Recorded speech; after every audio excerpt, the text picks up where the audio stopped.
Welcome to Diverse Voices, dedicated to sharing leadership stories with viewers. Hi, LinkedIn. Hi, YouTube. So for our audience, the future is right in front of us. So each of us needs to develop future-ready skills. That's why I'm excited to have Travis Mears, Director of Accounts and Client Services at Imperative. His view on transforming workplace cultures is going to make for riveting conversation. Hi, Travis. Hey, Michael, how are you? I'm very well. How are things over there on the West Coast? They are wonderful. Now we are experiencing what I love most about Seattle in the summer, 75, sunny, and a breeze. So it could not be better today. I'm a little jealous. If you could send it our way here in New York, it's going to be 90 degrees today. And I can't believe, like my father, I'm talking about the weather to start a conversation. Yeah, I've become that person. All those things that bring us together. Yes, definitely. I want to be human. So for our audience, as the foremost experts on the science of purpose at work, the Imperative platform was built based on the latest neuroscience and engineered to create cultures of ownership and belonging by connecting employees as peer coaches to support each other's needs for well-being, engagement, inclusion, and growth. You'll forgive me, I did not memorize that, Travis.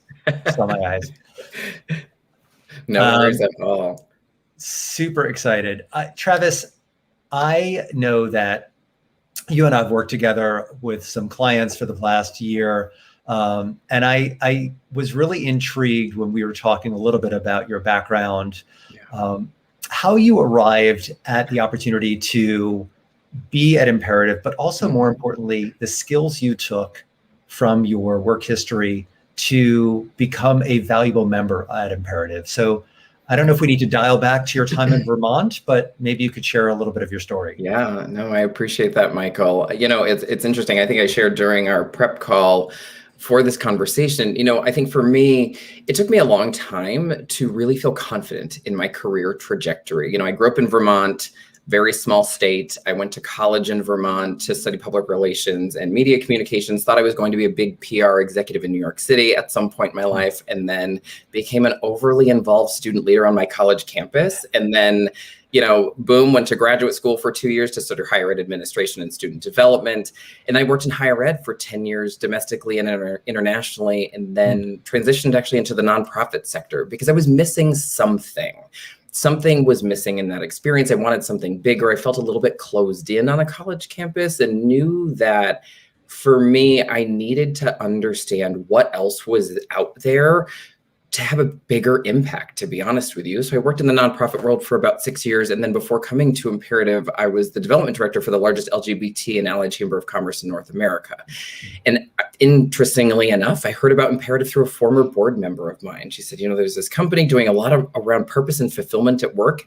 You should check them out. And honestly, I met with my colleague Nicole for an hour and wrote her an email and said, you need to hire me. And so here we are after a long, very interesting career path. But honestly, I couldn't say anything but positive things and just feel so thankful to be able to be doing the work that I'm doing right now. Really supporting folks with understanding the importance of fulfillment at work and why it is so valuable right now. Yeah, fulfillment at work has become a huge topic. Thanks for sharing a little bit of your journey. I am not surprised that you were bold enough to just send an email saying, hire me, but I have grown to know you. And I'm fortunate in that. There's, I think, a lot to talk about with developing future-ready skills, and you sort of broached that with Imperative. Yeah. I think it's important to set the foundation for our viewers to talk about the science of connection that supports learning at work, because I believe that's the basis for your platform. Yeah, absolutely. Absolutely. So, ultimately, when we think about the importance of meaningful connection, the word meaningful is a critical moment and really piece of the puzzle, because ultimately we're grounded in people's own intrinsic drivers of motivation, right? We were the organization that built the world's first ever psychological assessment based on people's individual drivers of purpose, really as our founding.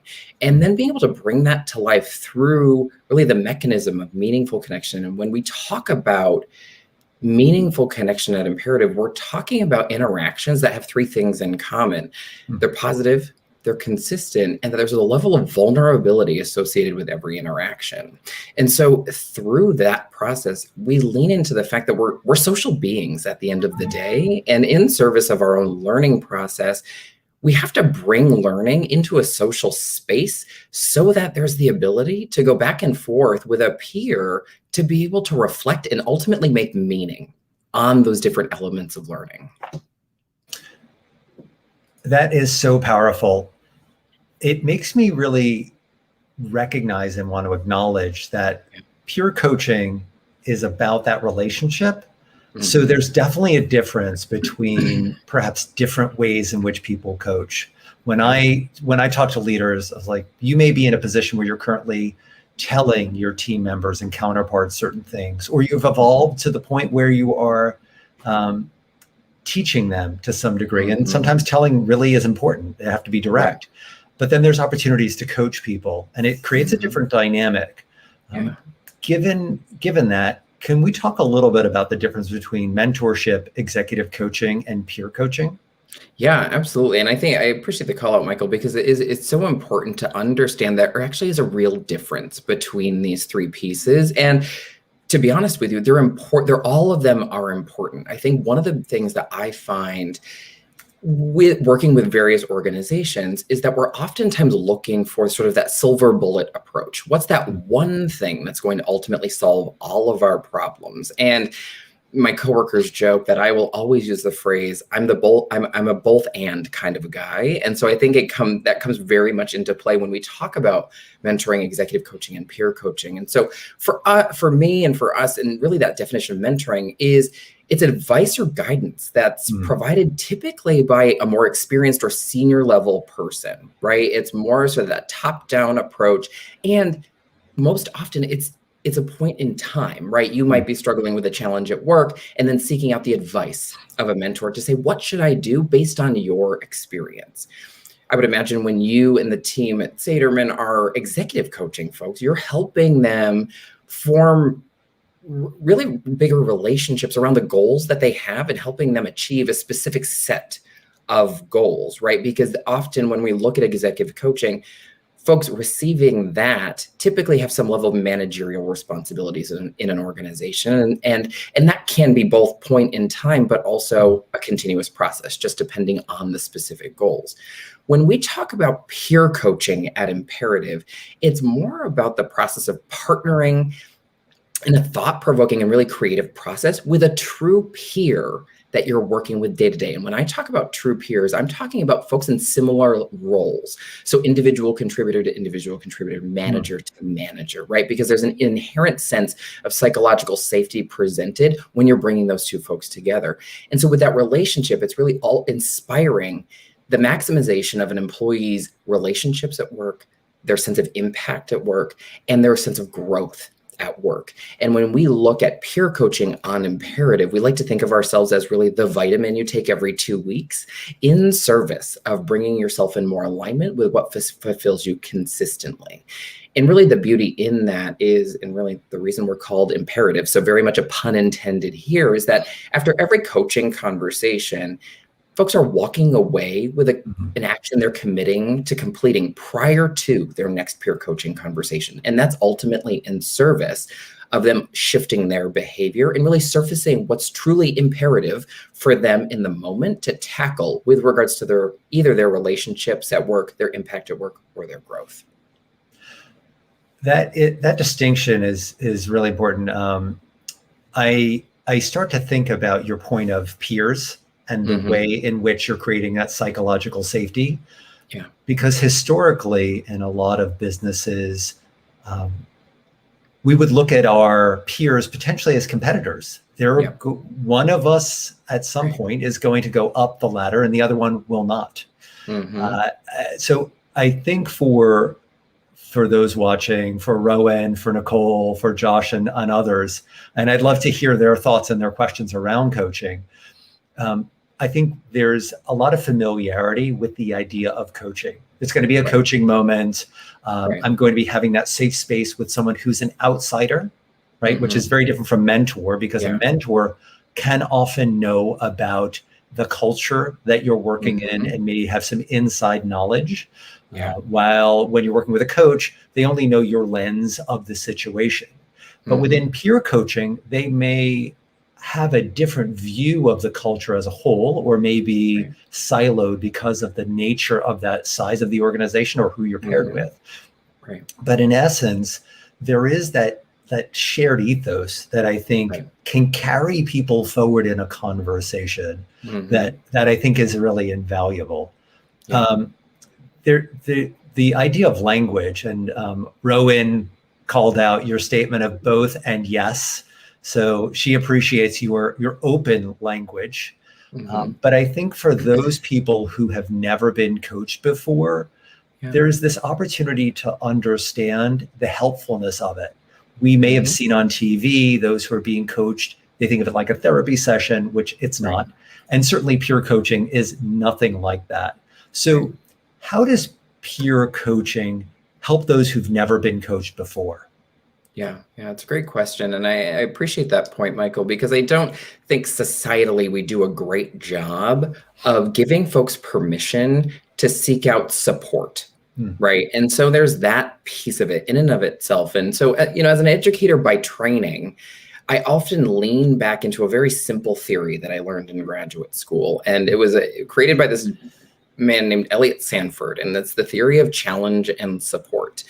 And ultimately, the simplest way to explain it is if you think about a sort of a seesaw, challenge is on one side, support is on the other side. And if there's imbalance in either one of those, there's going to be an unwillingness for us to step forward in our own growth and development, right? If there's too much challenge, there's fear that's associated, and we're not going to step forward. On the opposite side, if there's too much support, it's sort of like sitting in the lazy boy of life. So why would I want to get out of that really comfy chair where I have all of the things that I need right now?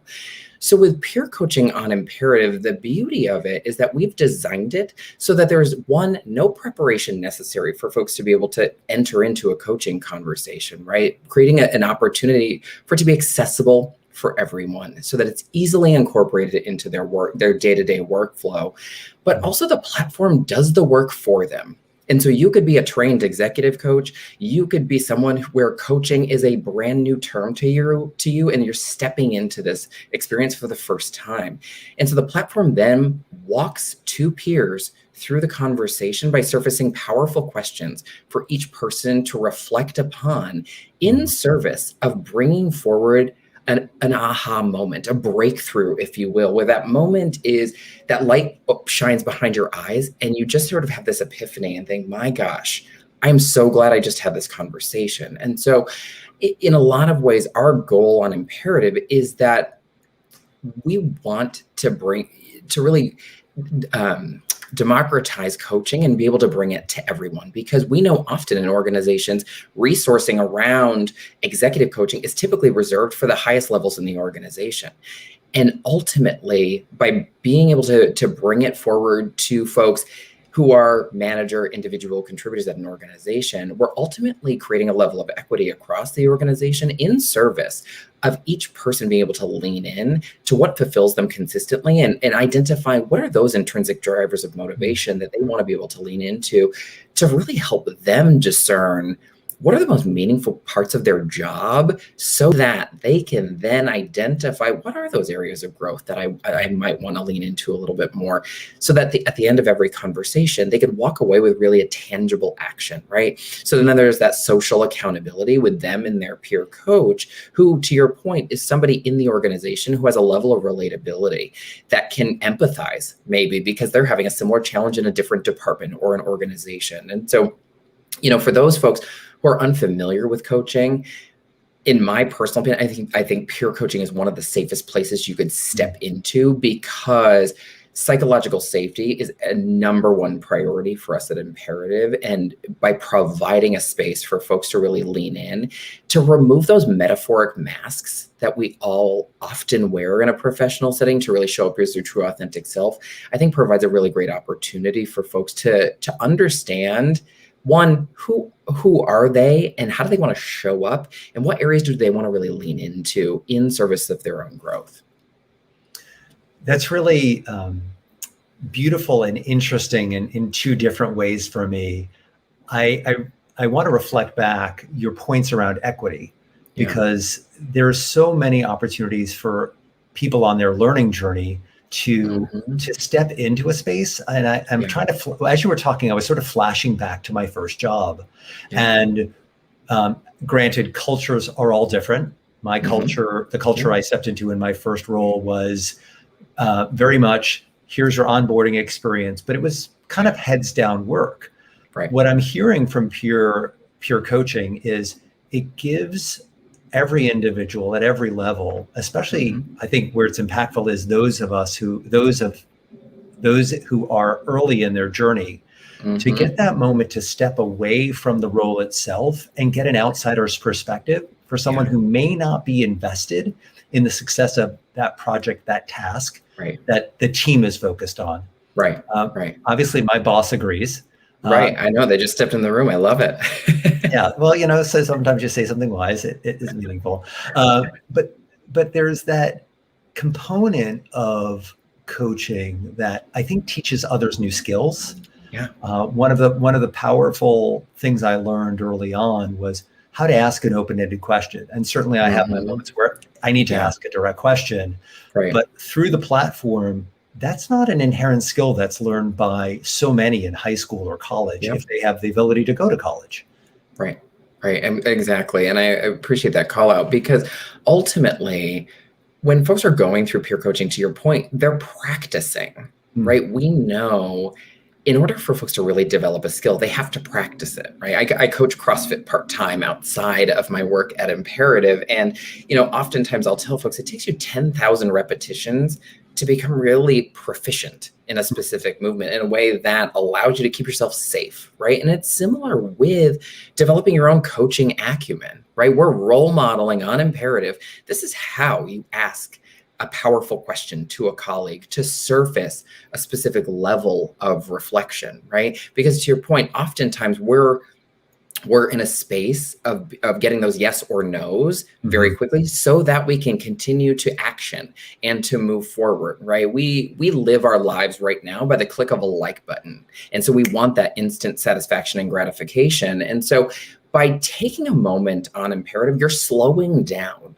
We're sort of pumping the brakes a little bit for folks to get them to actually think a little bit more critically, right? So if we think about the skill development in the process, their coaching acumen is being built out by going through the process. There's a level of critical thinking that they're building for themselves around their need to reflect on powerful questions. And that could be a reflection on the dynamic content from their purpose profile that's surfaced in the experience. That could be a reflection on a recent challenge that they had at work, right? To help them sort of pull out what are the big pieces of learning that came from those experiences. And then the other piece is that if you and I were peer coaching on Imperative, you would be taking notes for me.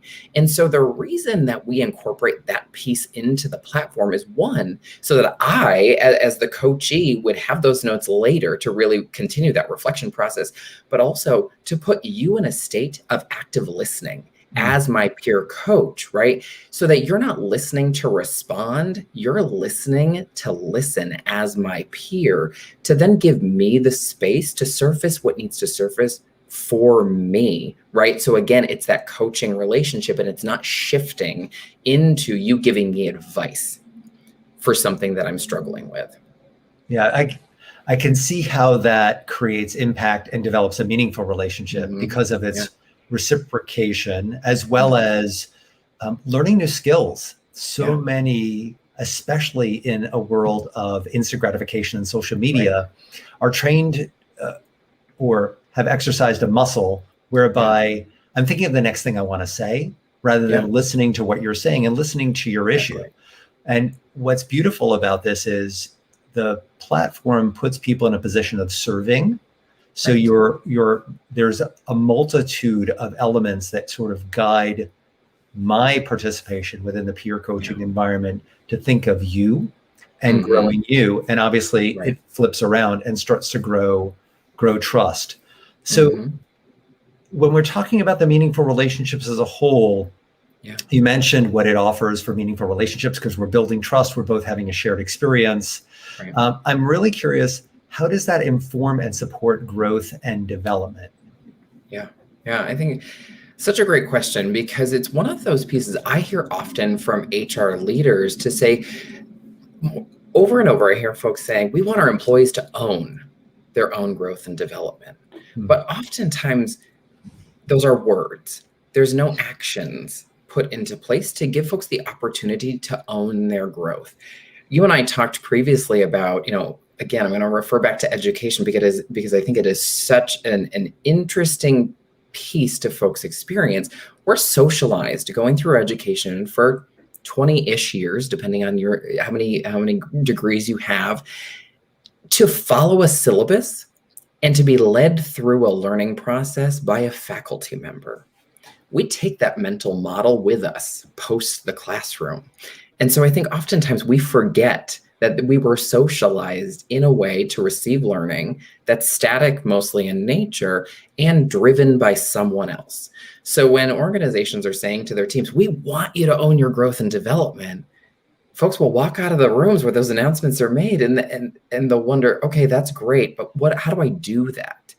What do I do? How do I do that? And so there is this process and ultimately permission that folks have to be given to do that. But also, in a lot of ways, we have to show them the way to own their own growth and development. And so I think, for imperative, we're putting folks in the driver's seat of their own growth and development with that support of meaningful connection with their peer. So that as folks are going through, they're reflecting and they're identifying those imperatives they want to commit to completing, right?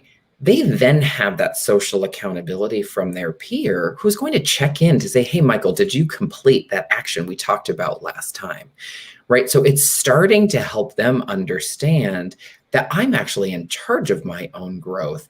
And here are some ways I can start to action on that, right? That's one part of the process. There's also the messaging that has to continuously come from managers and leaders in organizations to say, folks, we want you to invest in this.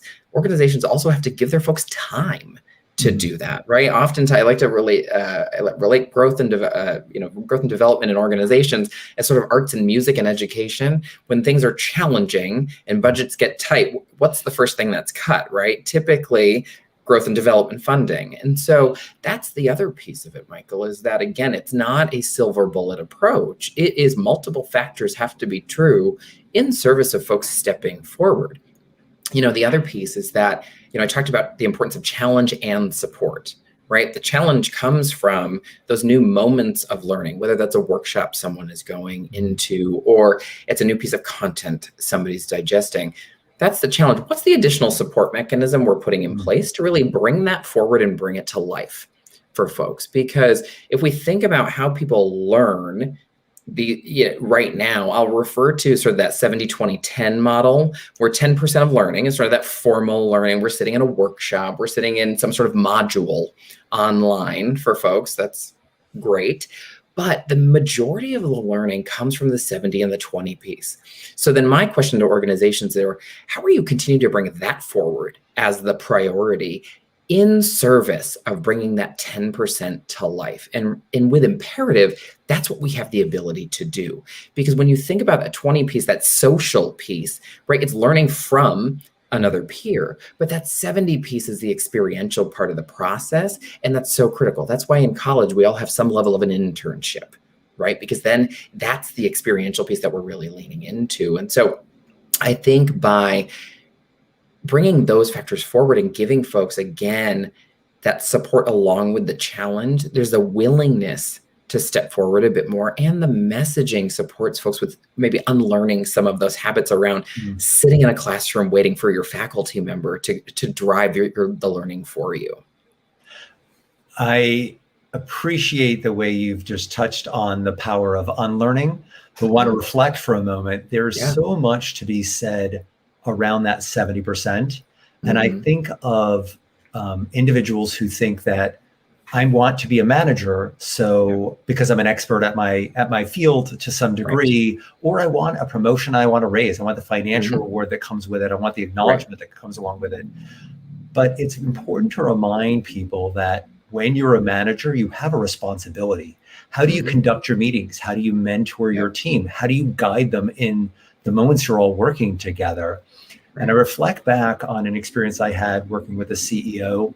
We were traveling out to the West Coast for a sales call, and three of us had worked on basically a presentation together. Mhm. And we were sitting the night before, and we were doing a run through, and I Mhm. started tripping up on something. And the Mhm. CEO was just, okay, let's run through that again. Let me tweak Mhm. your language. Say it like Yeah. this. No, not like that, like this. Mhm. And it was an exercise and an Yeah. engaged exercise, but also the leader knew well enough to be like, okay, we're going to give Michael a break. Let's Yeah. focus on the other portion of this. Mhm. And so there was that learning journey Yeah. with him that I found very important, very powerful as a teaching Mhm. moment of Yeah. here's how I'm hearing you, here's how I'm seeing you. And within those moments where we're engaging with others, Yeah. how do you help them to understand how they may be seen or heard, how you're Mhm. holding them accountable, but also to your point, unlearning bad habits that are no Mhm. longer serving us or Right. not serving you in the modern workforce. Mhm. To your point, there's a lot where we are asked to engage in learning to some degree, but then those budgets are cut. But how do you take what was a supportive and structured environment and still Mhm. carry that forward in the tougher times? I think is important to consider. Mhm. Yeah. Is there anything else about that power of unlearning that is worth unpacking today? Yeah, I think when we talk about unlearning, I think in a lot of ways we are focusing a lot around human skills, right? Active listening, critical thinking, versus something that's more of a technical skill, like creating a SQL query, right? There's a right and a wrong to that. And typically you can find the knowledge source being a book or a video or a person. When we think about that unlearning process, I think we're always going through a process of unlearning. Our world is changing more rapidly right now than we could have ever imagined in our lifetimes. And so, if we're not unlearning things, I think we're doing ourselves a disservice, right? And so, in a lot of ways, when I think about unlearning, I can think about my own experience, right? I grew up in Vermont, a very small state. You and I talked about this before. It's pretty homogenous in terms of demographics. And, for me, I had to have a level of exposure to difference in service of my own growth and development. And, I went to graduate school for 2 years and then made my way to the West Coast. And that process in and of itself supported my ability to reflect on some of those previously socialized aspects of life that I was familiar with, but then also provided a challenge, right? To then say, okay, I'm going to start to do some reflection around this. And graduate school for higher ed administration is pretty much all reflection, I will tell you. So it was one of those things that I was so thankful for because it allowed me to make a level of meaning about my previous experience in service of bringing sort of opening a door for some level of new knowledge. The other piece that I think about is I had the privilege of traveling abroad for a year in 2013 and going to about 15 different countries, right? Talk about an immersive experience for a small town guy from Vermont. And at no point would I ever thought that was going to be my experience. But it's those moments that also provide to us an opportunity to question what we have learned over time. And if that's still true for you, that's fantastic. But there's also the opportunity to open the door to potentially unlearn or evolve something you've been previously socialized to. And I think that's what imperative really offers for folks, is that it gives folks the space to take a breath and to remember and to think about what were those previous experiences that I really anchor to right now, and how do I then evolve them for my day in this moment. The last piece that I'll say to that, Michael, is I think it's really important for us to think about how we as just human beings choose sameness as a form of safety in this process. And I say that to say one of the biggest benefits I think for imperative is that we're able to start to build relationships across organizations with folks that others may have never thought to have a conversation with previously. And that in and of itself provides an opportunity for that unlearning to start to happen, because we're hearing perspectives from other people's experiences that are then informing our own growth and development as we continue to build out our skills as professionals. There's so much to unpack, and it reminds me about my own unlearning, where I've got skills I need to let go of. And I just, for our audience, some people who have joined us, I can see on another screen, some people have joined us. We are talking about developing future-ready skills with peer coaching. So that power of unlearning, I think, is something many take for granted. They don't realize that, especially when you're going from one organization to the next, or going from one role to another, you're unlearning habits, maybe unintentionally, but necessarily, to help you move forward and progress in your own personal growth.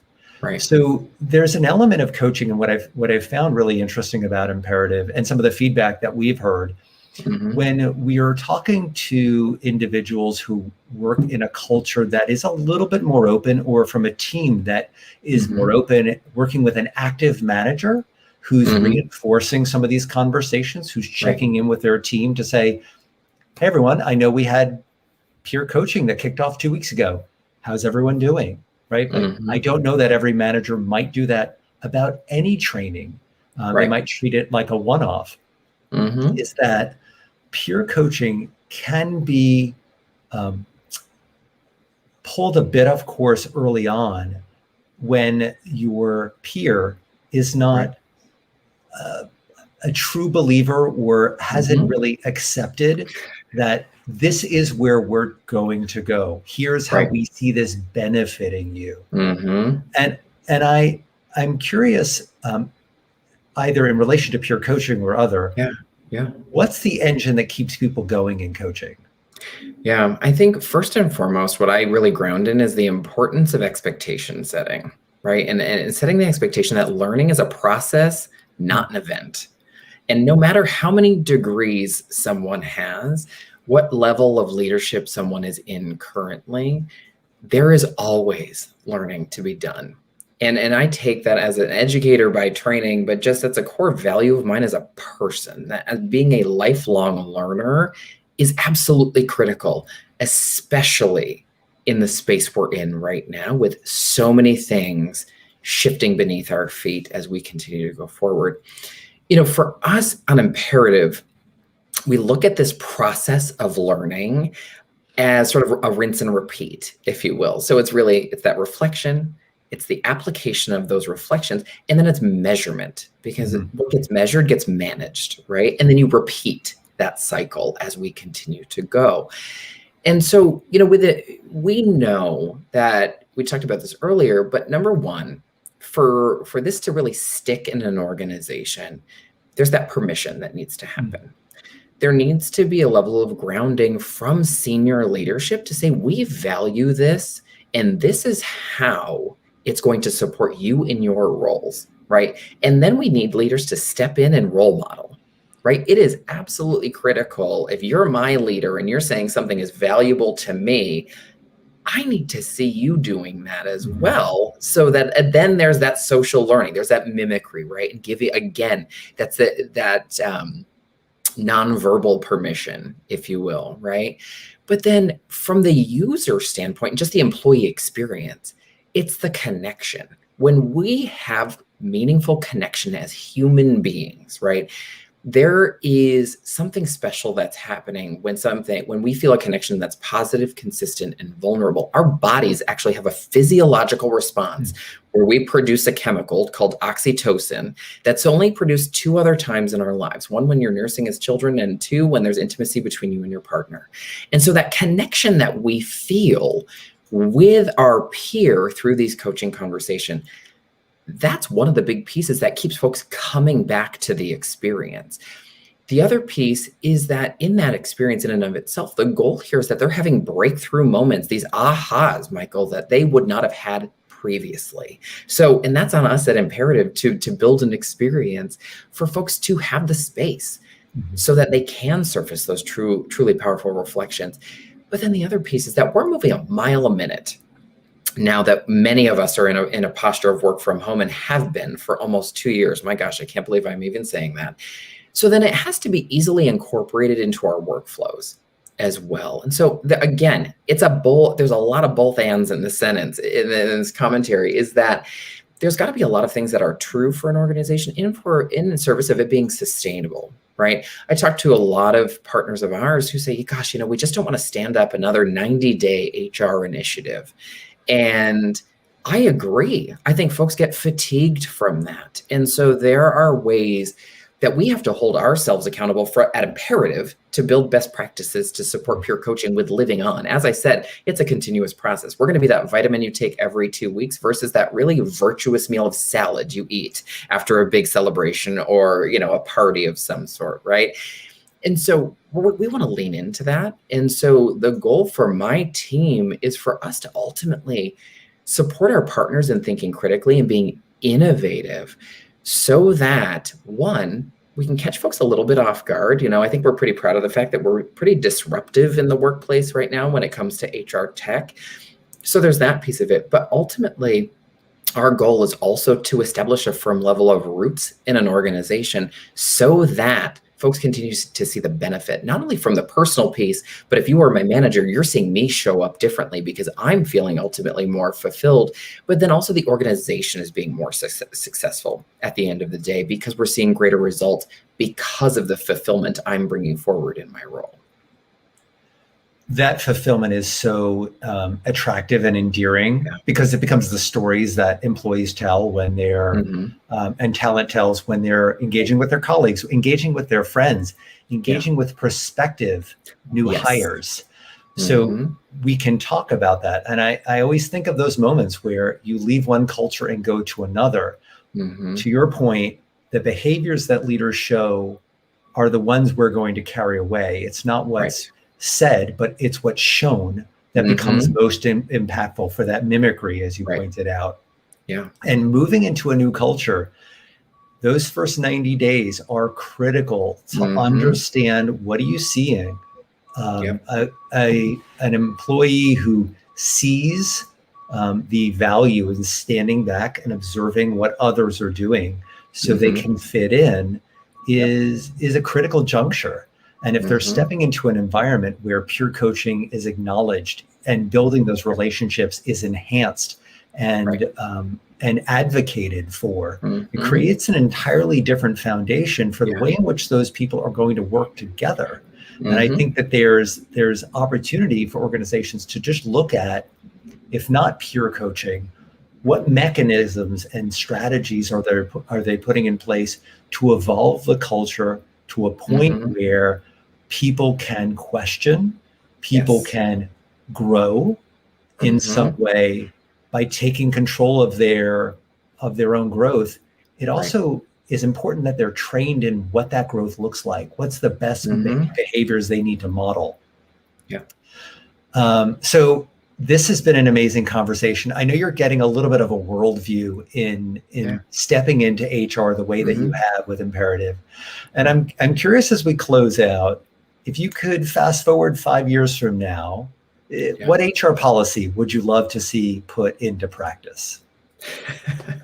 I was reading this question on our prep form, Michael, as we were building this, and I think in a lot of ways, there's a lot of really great research already out there around policies that need to be changed. We're just not leaning into it. I think oftentimes we try to solve problems with the same thinking that created those problems in the first place, right? And so I think for me, if there was a policy that I would want to see brought in, this may sound a little bit out of the box, but that's kind of the guy I am. It's one I would want to see an opportunity for those folks in HR roles to have the experience of going to other organizations that have maybe cracked the code on different things, sort of like an internship, if you will, sort of a post-college, sort of a professional internship, to understand and to have what we talked about earlier, sort of that immersive experience to help folks understand and see the differences in cultures and organizations so that they can bring back this new level of learning in service of fully evolving their organizations. That's fantastic. That shared knowledge is immensely powerful. And so many of the science and the studies show that organizations that embrace this methodology, that embrace a growth mindset, are more successful. Not only are there's that overlapping quality of they tend to be more profitable because people are more included in conversations. Therefore, they bring forth their best selves. They bring forth their best ideas. They're willing to speak up. There's a myriad of circumstances that I think show up. It's why we tend to advocate for HR cohorts, where you're talking to people who are outside of your organization and understanding, like, how are you approaching these types of issues? What do you see outside of the competitive set? So I hope that vision comes true sooner rather than later. And I'm really hopeful. Thank you, Travis, for spending time. Thank you to our audience for spending so much time with us today. I look forward to our next conversation and hope for everyone to have a great week. Travis, thank you again. Thanks, Michael. Really appreciate the conversation. Take care, everybody. All right. Bye all. Bye.